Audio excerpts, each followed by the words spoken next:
Hey everyone, and welcome back to the Daily Financial News Roundup. It's Friday, December 27th, 2024. We've got some pretty big stories coming out of the tech and auto worlds today. Yeah, it's going to be an interesting one. So let's jump right in. OpenAI, the company behind ChatGPT, they're ditching their nonprofit status and going for profit.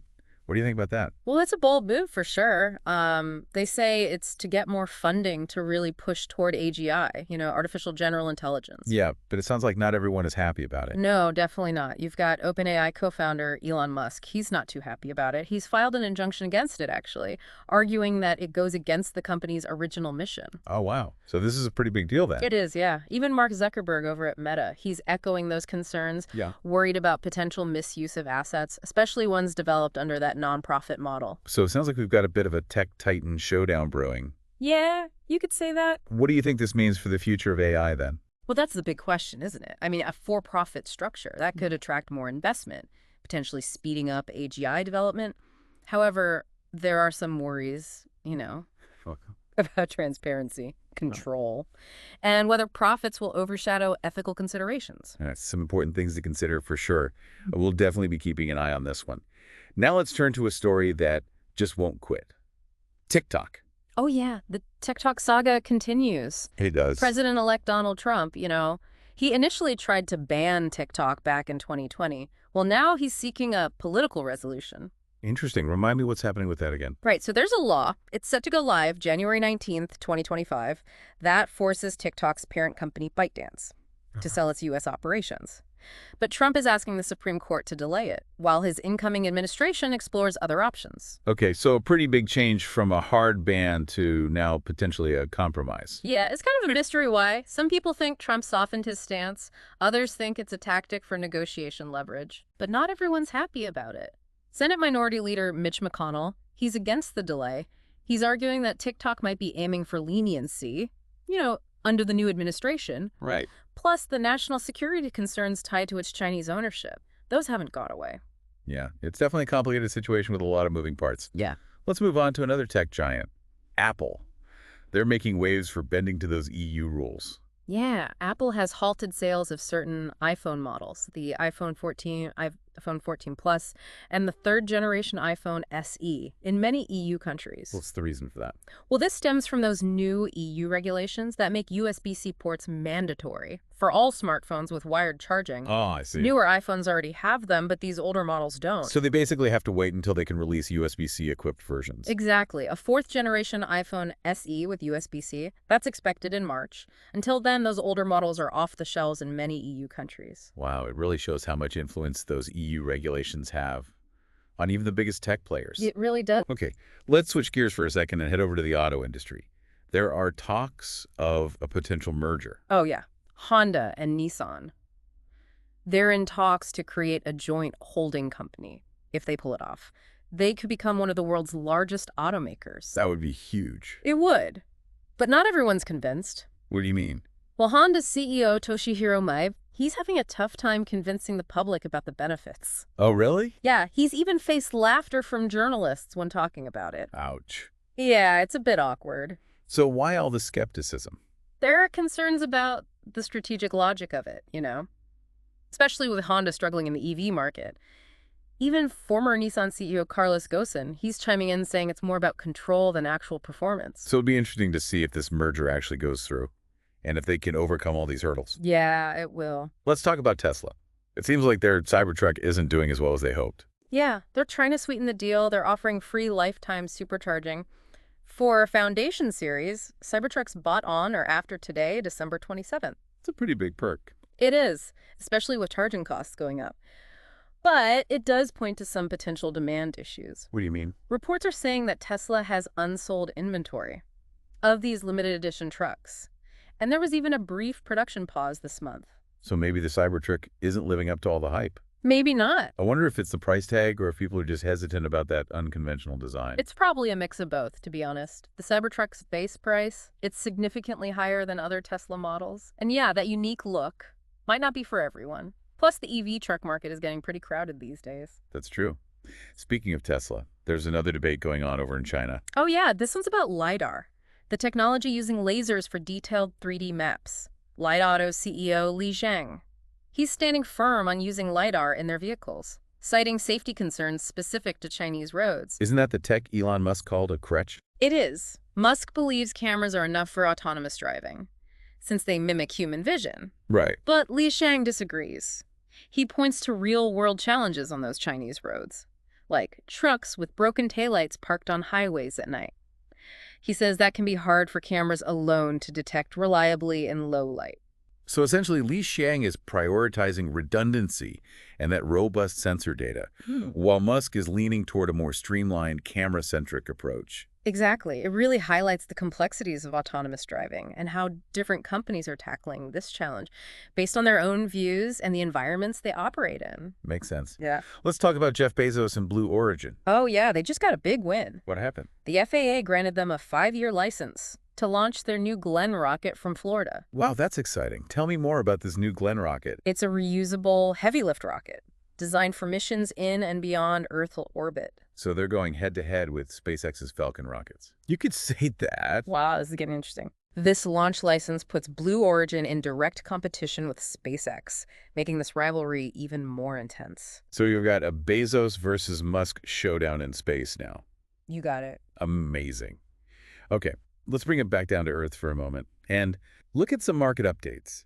BlackRock Canada just announced their final annual reinvested capital gains distributions for iShares ETFs for the 2024 tax year.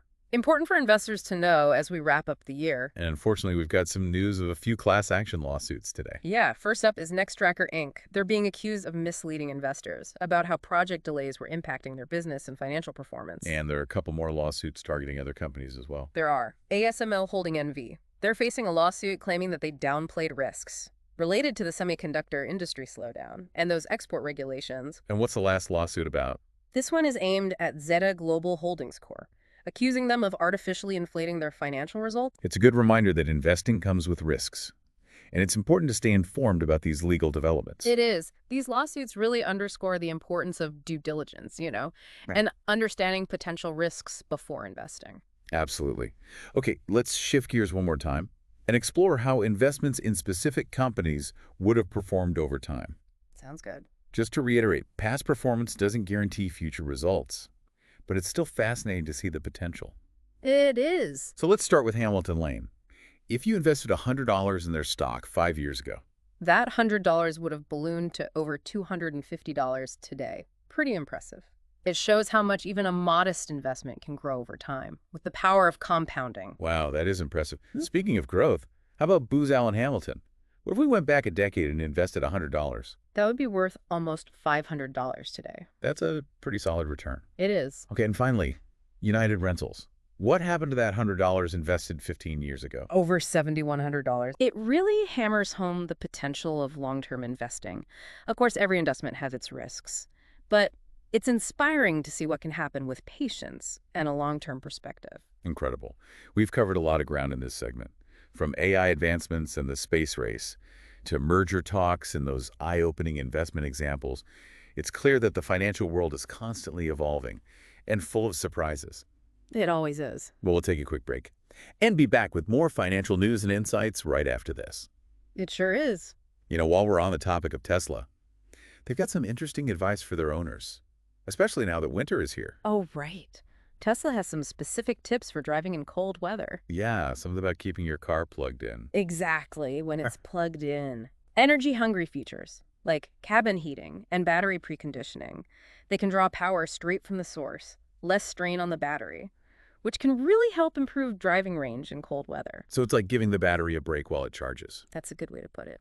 And what about preheating the battery? Oh, yeah, that's crucial too. Cold batteries charge way slower, so preheating beforehand can make a huge difference. So like if you're heading to a supercharger, Right. It's best to preheat before you get there. does Tesla have anything to help with that? They do, actually. When you put a supercharger station into the navigation, the system automatically preheats the battery. So smart. It is. Any other winter driving tips for Tesla owners? Yeah, a couple more. Try not to let the battery drop below 20%, especially in the cold. Below that, the car struggles to warm the cabin and the battery. Okay, so keep an eye on that battery gauge. Exactly. Anything else? If you can park your Tesla in a garage or covered area, It'll prevent everything from freezing, door handles, windows wipers. It's not just about comfort either. Yeah. It can help you avoid potential damage and delays. Great advice. Okay, let's go back to those stock performance insights for a moment. Sure. Just to reiterate, past performance doesn't guarantee future results. But it's still pretty cool to see what could have been. So let's revisit Hamilton Lane. If you invested $100 in their stock 5 years ago, That would be worth over $250 today. and Booz Allen Hamilton, a $100 investment 10 years ago. Almost $500 today. And lastly, that $100 invested in United Rentals 15 years ago. That would be worth over $7,100 today. That's amazing. It is. It really shows you the power of patience and a long-term perspective when it comes to investing. For sure. Speaking of risks, I wanted to go back to those class action lawsuits we talked about earlier. It's really important for investors to stay informed about those developments. Absolutely. These legal battles can really impact a company's performance and reputation. So let's start with Nextracker, Inc. Right. They're facing allegations that they weren't upfront about project delays and how those delays were impacting their business. So investors are saying they were left in the dark. Yeah, pretty much. The lawsuit argues that Nextracker downplayed the severity of the delays and the potential impact on revenue and profits. And what about ASML holding NV? They're facing a lawsuit claiming that they didn't properly disclose the risks associated with the semiconductor industry's slowdown and the impact of those export regulations. And the last lawsuit, the one targeting Zeta Global Holdings Corp. Right. That one's focused on allegations that Zeta artificially inflated their financial results. And what could happen if these allegations are true? Well, the consequences could be significant. If a company is found guilty of misrepresenting its financials, it could face regulatory scrutiny fines and damage to its reputation with investors. So it's a reminder that ethical behavior and financial transparency are really important for building and maintaining trust with investors. Absolutely. And as always, we encourage our listeners to do their own research, stay informed, and seek guidance from qualified financial professionals before making any investment decisions. Great advice. Well, looks like that's the end of another segment. We've covered a lot today. We have. We've talked about these companies facing lawsuits. Do you think a lot of this could have a bigger impact on their industries? It's possible, These cases often highlight issues or practices that lead to wider investigations or even changes in regulations. Okay, interesting. Before we go, I wanted to talk about something we haven't touched on yet. Cryptocurrencies. What's your take on what's happening in the crypto market?